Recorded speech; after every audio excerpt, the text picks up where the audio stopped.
हालात दिल्ली में पैदा हो गए शराब नीति की वजह से, और जिस तरीके से आम आदमी पार्टी जो ईमानदारी का ढोंग करती आई थी, आज इसको साबित हो गया है। और आप लोगों को याद होगा,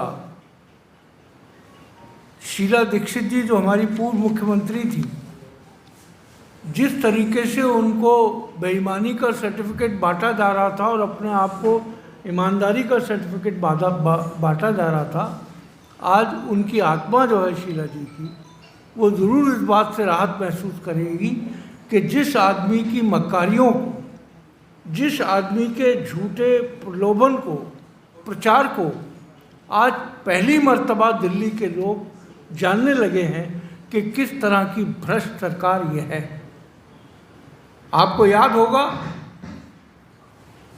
कि ईमानदारी का ढोंग करने वाले मुख्यमंत्री अरविंद केजरीवाल, अगर सही मानों में कहा जाए तो शराब माफिया का अगर कोई डॉन है तो उसका नाम अरविंद केजरीवाल है। आज मैं ये पूछना चाहता हूं अरविंद केजरीवाल से कि जिस शराब नीति को आप ये कह के लाए थे कि दिल्ली के अंदर लोगों को रेवेन्यू बढ़ेगा और जब पैसा आएगा तो हम वेलफेयर स्कीम्स पे लगाएंगे, आज उस मॉडल को छोड़ना क्यों पड़ा?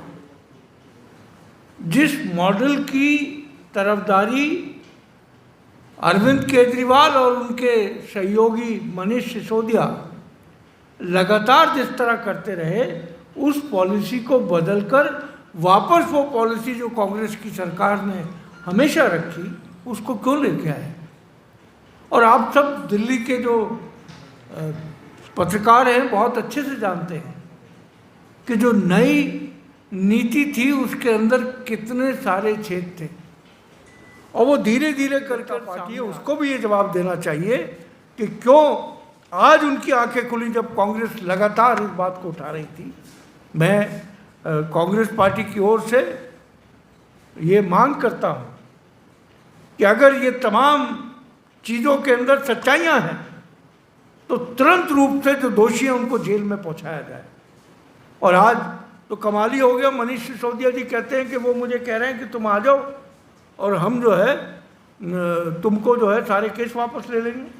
मैं मनीष सिसोदिया जी से पूछना चाहता हूँ, क्या ऑफर ये आप दे रहे हैं या उन्होंने दिया था कि अगर मैं तुम्हारी तरफ आ जाऊं तो सारे केस खत्म कर देना?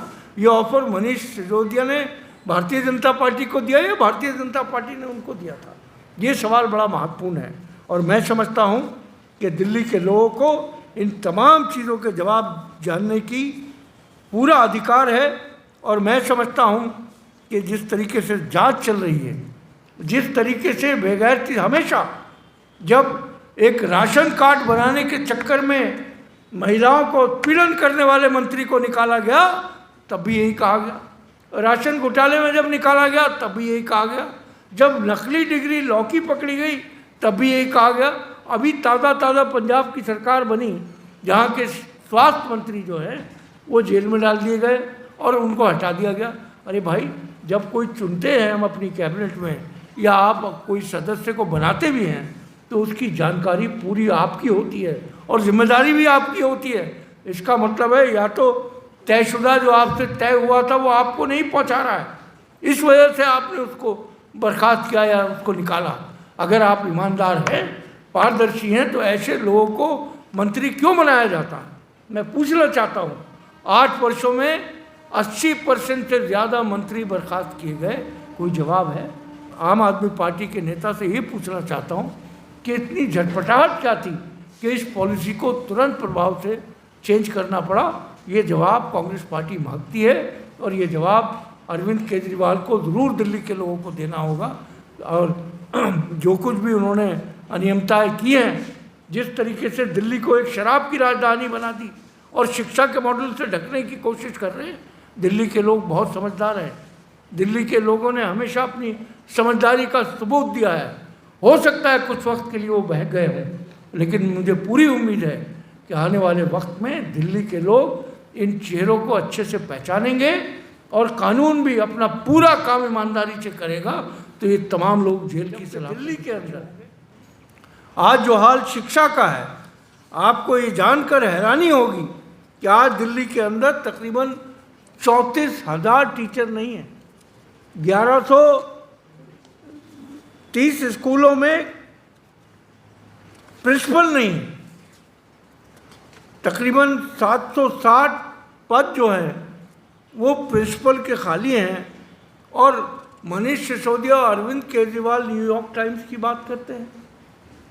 केवल और केवल इश्तिहार के आधार पे दिल्ली के लोगों को गुमराह करना, बेवकूफ़ बनाना, आप देख लें 1000 करोड़ रुपए से ज़्यादा एडवर्टाइजमेंट पे खर्च होता है ताकि लोगों को नजर ना आए क्या हो रहा है।